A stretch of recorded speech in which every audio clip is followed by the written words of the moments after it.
Rory McIlroy is the favourite across the board.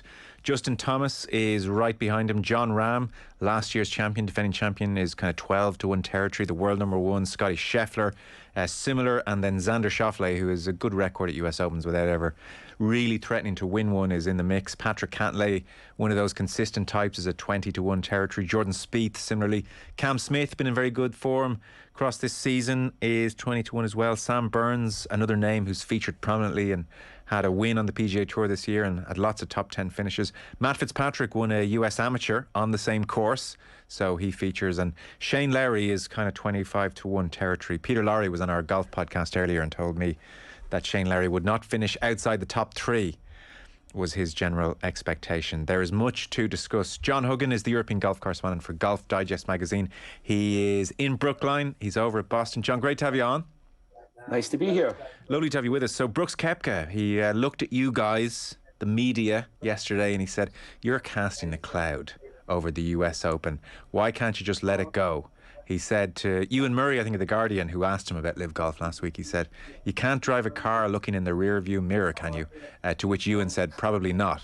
So why are you just raining on the parade over there, John? Why can't you let these guys enjoy the US Open? Well, it was a bit rich, actually, to start off, because Ewan Murray can't drive. He doesn't even have a driving licence. But yeah, Brooks Koepka, I didn't. Oh God, my goodness, he got touchy very quickly, didn't he? Very. Ewan touched a nerve there, probably a nerve that we'll hear more about next week, if my suspicions are correct. It would come as no surprise to me if Brooks Koepka was on the list of those who's making the jump to the LIV series. Probably no coincidence that his brother Chase was in the field last week at the Centurion Club. The cynic in me thinks that might just have been part of the deal. Yes, I wouldn't be shocked. And it was notable when Koepka was asked why he hadn't played last week. He said, well, or why he hadn't left the PGA Tour before. He said, well, there was nowhere else to go. And someone said, well, the LIV Golf Tour was last week. He said, well, I wasn't playing last week. It wasn't one of the great declarations of fealty, to use John Rahm's word, I've ever heard. No, it was one of those non-denial denials, wasn't it? He wasn't going to be pinned down on anything. And but yeah, he fits the mold, doesn't he? I mean, he's been injured a lot. He's probably looking to play a bit less. He's won 4 majors. He's probably may or may not be satisfied with that. So he ticks a few boxes when it comes to the LIV series. We won't let the LIV Golf series hijack this conversation entirely. This is a big tournament, this is a major, this is a very interesting US Open, and yet I'm sure as you're bumping into all your colleagues that you see at these big tournaments and former players, and the golfing fraternity gathers at these tournaments, I presume it's all anyone's talking about. So give us the goss, John. That's my very open question here. Give us the goss. Who else is going? What's happening? What's everyone saying about it? Well, I'm hearing all kinds of names. I mean, I don't think it's for me to preempt any announcements next week. They're probably having a week off just because of the US Open from announcing the next group. I tell you what was interesting, though, was how toothless the European Tour are in the midst of all this, because 6 of the players who played in the LIV event last week at the Centurion, Sergio, Wiesberger, Keimer, Louis Oosthuizen and a couple of others, are in the field next week in Germany at the BMW International. Clearly, BMW are a massive sponsor on the European Tour, the DP World Tour, and I think they probably put their foot down. Any threat from the European Tour to ban these guys before next week is not happening, and they're all going to be playing in Germany, despite the fact that they played at the Centurion last week. And so, in relation to maybe the brief armistice in terms of announcing names this week to allow the US Open happen, certainly DeChambeau and Patrick Reed were announced late last week, and there is that real sense about Koepka maybe announced next week. Yeah. You are anticipating names, plural, and reasonably big names in the next week or two? Well, it's hard to, I mean, you hear so many names, it's hard to know what's real and what isn't, but if some of them are true, they're younger than what we've seen so far, and that could be the tipping point for what's actually going to occur with this, because if the 20-somethings start to go, where does that end? I mean, there's a real domino effect going to kick off if the leading guys between 25 and 30 years old with still a career ahead of them, rather than the guys in what I call the black hole of professional golf, which is the ages between 45 and 50. You're too old to be competitive on the real tour, and too young for the senior tour. But that to me is the most interesting aspect at the moment, is not just who it is, but what age they are when they go. John, the last one. This is a difficult question to answer because there are so many variables. We don't know how a court might see this situation. We don't know if the Saudis will indefinitely make such considerable investments and with seemingly no interest in making a profit. And we don't know if the PGA Tour may decide it's smarter to make some kind of alliance with them. All of these variables are floating out there. But what is your sense of how this does play out in the medium term? Well, it's going to end up in a court of law. I think anybody can probably predict that.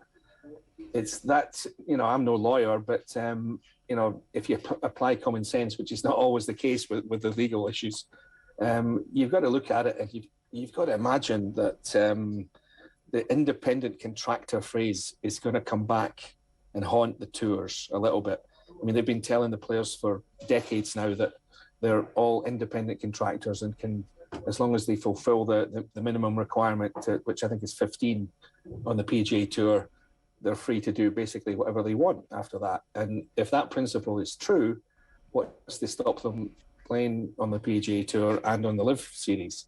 So, I mean, that's the common sense view. But again, I would, qualify that by saying that the legal issues are, I'm always surprised at what goes on in courts of law. So I don't know about how you guys feel about that, but who knows? I mean, it's really up in the air. Okay. Let's turn to Brookline and this US Open, which is interesting because a lot of the big players are starting to find some form. On Brookline, famous, of course, for the 99 Ryder Cup, and I'm reading it has the second smallest greens in major championship history, so certainly an emphasis on precision with irons. I've spent many podcasts chuckling to McKellar and you and Lawrence Donegan, putting right the ills of the world and golfing architecture. Does this get the John Huggan stamp of approval at Brookline? Well, I tell you, I've had a wander around, and you're right. The greens are, they are small. But I tell you what is even smaller is the places where they can put the pins on some of these greens. I mean, they've got to come up with 4 pin positions over the next 4 days, and on some of them, they're not going to move the holes are not going to move around much because they're very slopey. And there's huge areas on small greens, if you can put it that way, that are just unusable. You could never put any pins on some of those slopes because it would just get silly. But so I'm intrigued to see just exactly what they've got in mind. I think there's some rain forecast for Friday. There's a front coming through apparently. But if that's all they're going to get, I mean, they're already firming up a little bit. I did see balls still pitching and spinning back earlier today, but the USGA won't want that once it gets underway, and certainly not by Sunday. So they're going to have to be careful. I mean, they've crossed the line a few times, as we all know, in the US Open, with especially at Shinnecock Hills. I would hate to see that happen here, but they're going to have to be careful. Is watching players having tantrums about how the course has been lost not one of the great joys of the US Open? I don't understand.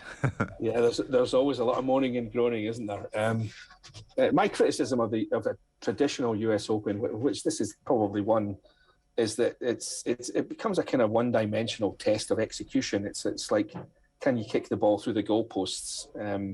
There's not a lot of imagination. There's not a lot of strategy. There's not a lot of flair. Although I did speak to Will Zalatoris earlier. He's kind of my dark horse tip. I was surprised he wasn't on your list, actually, given his record in majors. I think he's played in 8 so far in his career, and he's got 5 top 8 finishes, including 2 runner-up finishes.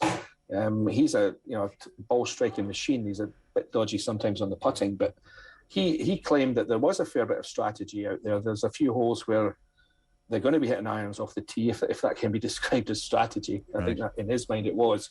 But it's not just going to be bashing away with the driver.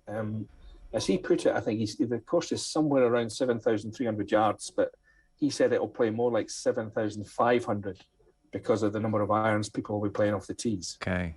Increasingly, John, because I don't have a sense of this course in the truest sense, or how it shaped up this week, we're seeing a lot of tournaments migrate towards very short grass around the greens. The logic being that short stuff really puts a pressure on the players, and it allows the better chippers, like the Shane Lowry types, to show off all their skill. But if you just grow the grass up heavy around the greens, then there's not much a genius chipper can do compared to an average chipper. Both just have to put loft on it and hack it out and hope for the best. And so it's kind of a leveler.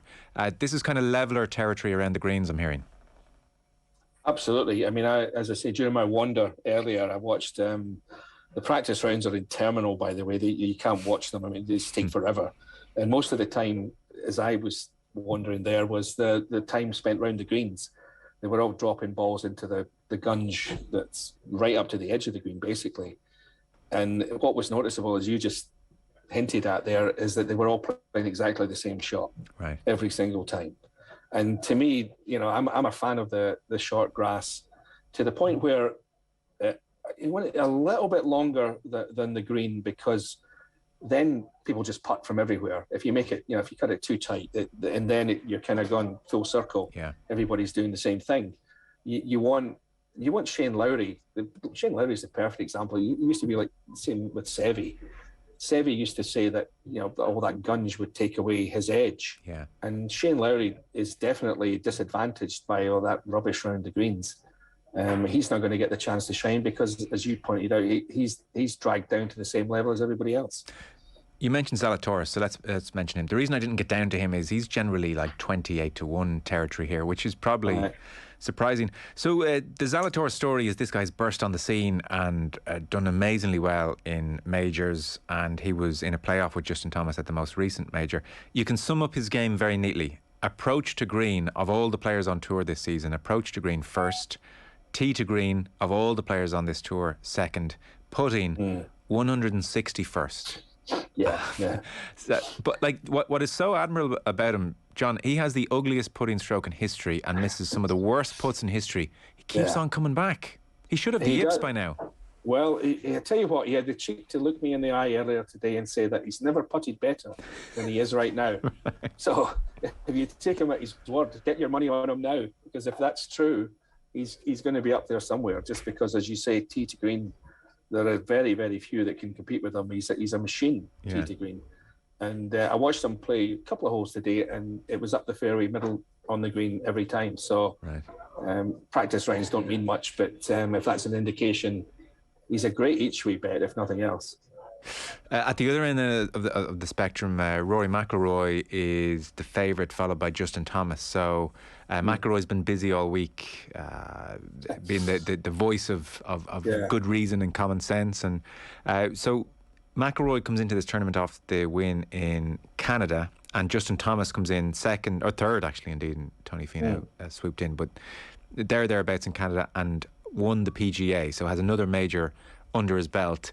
I suppose along with Scotty Scheffler, these are the two really hot players in the world right now. Can McIlroy bring that wedge play from Sunday into this tournament? One of the big questions. Well, I think the bigger question is what comes before the wedge play. Given the state of the rough, he's going to have to hit the fairways, because nobody's going to win this tournament this week from the rough. That's just not going to happen. Right. Because you're going to be, if you miss the fairway, you're going to be bunting the ball up the fairway 100 yards, and then you're going to have the wedge. You know, he might be wedging to save par more than make birdie if he's not driving well. But the key for Rory, I think, just about every time is the driving, far more than the wedge play, but which is, I would agree, is markedly improved recently. But the driving is the thing. I mean, even last week, I mean, there was a couple of really dodgy ones down the stretch. I mean, he birdied the last two holes, which was a great effort, given that the momentum was running against him to that point. But there was a couple of really worrying, you know, almost like snap hooks or big pull hooks off the tee. Yeah. I hate to see that in him, because left is the bad shot for Rory, but it's hard to knock somebody that, you know, played. We're really, every time you talk about Rory, you're really nitpicking.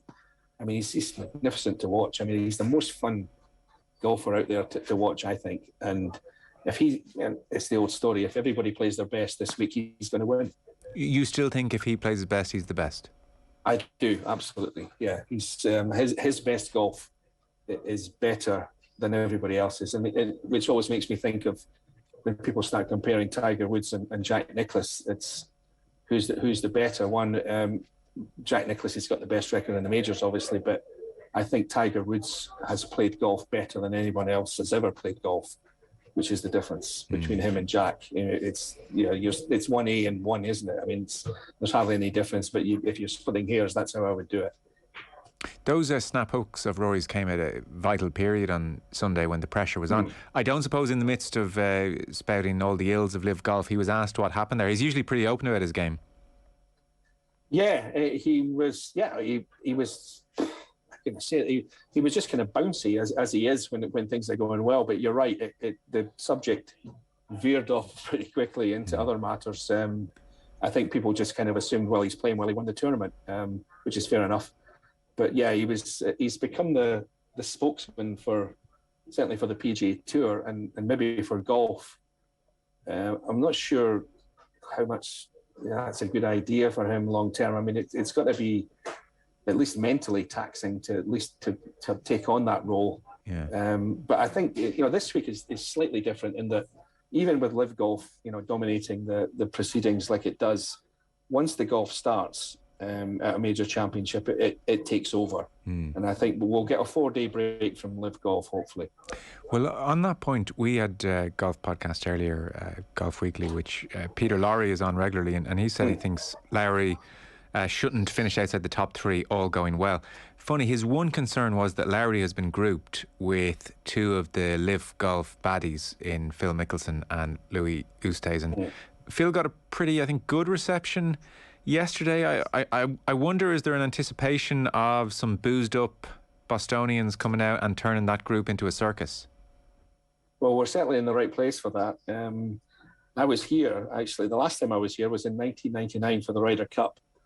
I've never been so appalled walking around a golf course. Colin Montgomery was no angel and brought a lot of stuff on himself over the years, but nobody, believe me, deserved the treatment he got that day from the crowd. It was absolutely disgusting. The language was, something that you hear it, not even at football matches sometimes, and because they were all boozed up by about 10 o'clock in the morning. And there were ugly scenes. I would hope that we get nothing like that this week. But if we do, Phil might be in trouble. Phil was ashen-faced in his press conference, and you sense there's a lot going on in his life, and he's talking about all these flaws beyond gambling and talking about his family quite a lot. And when the 9/11 question was being put to him, he almost interrupted and said, "Look, I've heard all that. Is there a question?" You sense maybe they're blindsided by the 9/11 aspect. It's hard to know what's going on with him, John. I'm sure he's probably the pointed end of much of the rumour at this week. But what is your read on Mickelson and this legacy destroying almost decision he has made? Well, I wouldn't go as far as to say that I feel slightly guilty about this, but I must admit that I was the original interview in Saudi Arabia in February, the one that came along with the obnoxious greed quote before Alan Shipnuck stepped in with the scary, bleeps. Yeah. The interview was with me. I was responsible for the obnoxious greed being out there. It would have been interesting, I think, if that had been the extent of it, to see where Phil is now. I don't think he would be in the state he is now if it hadn't been for Alan Shipnuck's revelations. But his press conference this week was basically a rerun of what we saw last week, almost verbatim, other than, as you say, the 9/11 questions, which I thought was a bit unfair. I mean, no sane, every sane, right-minded person is going to say the same thing about that. I mean, it's an appalling thing. I mean, I wasn't sure what they expected from him with that question, but you're right. I mean, he's displaying all the symptoms of somebody whose mind is elsewhere. He spoke really slowly, very carefully, and basically didn't say anything at all. I mean, the contrast. I think I wrote this yesterday, that the contrast between on one day we had Phil Mickelson trying desperately hard not to answer any questions, and a day later we had Rory McIlroy trying very hard to answer every question. The contrast was, huge. So we'll see what we get from McIlroy. I mentioned a few of the others: Justin Thomas, John Rahm, Scheffler, Schauffele, etc. Jordan Spieth capable of some magic. We're kind of hopeful here of Lowry. It feels like if he's going to win another one, this could be his time around now. Who's catching your eye around this place? Well, as I say, you've mentioned all the usual suspects. Zalatoris I was going to bring him up as my dark horse, but we've already done that. I don't know. I mean, there is. I have to say, there's only one Scot in the field this week, if I can call him that. Sean Jacklin, of all people. Oh, where's young Bob McIntyre? Is he not qualified? No, didn't make it. Oh. No, there's no. Sean Jacklin, son of Tony, winner of the US Open in 1970, is here representing Scotland because he, by an accident of residence, the Jacklin family lived in Scotland for 4 years, late 80s, early 90s, and Sean Jacklin was born in Scotland, so he plays under the Scottish flag. So he's a mini tour player in Florida, basically. I can't imagine, success for him this week would be making the cut, but I don't know. I mean, there's a couple of have we mentioned Matt Fitzpatrick at all?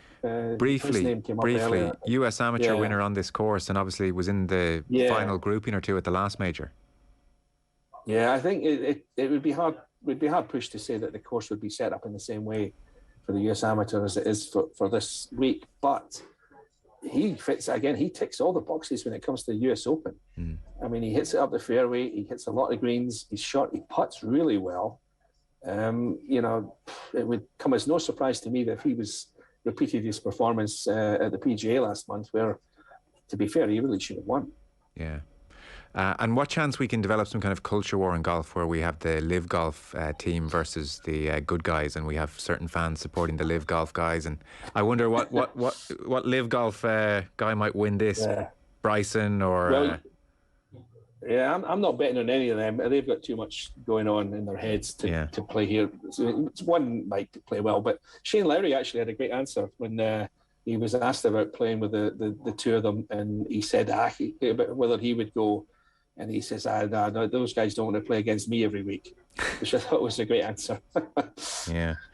Well, listen, it's going to be an interesting week, so enjoy, and thanks so much for the time, John. Much appreciated. Thank you, anytime. John Huggan there. He's the European golf correspondent for Golf Digest magazine. He's over at Brookline, as you heard. And Golf Weekly is available on Patreon. If you go to OTB.com and search for it there, you'll be able to sign up. And we have Golf Classic Day coming up very soon at Clean Castle. So we're all going to get the listeners out and play there. So if you want to come and join us, we have myself and Nathan Murphy and Peter Lowry and Fionn Davenport coming at you every week, and plenty more besides as well.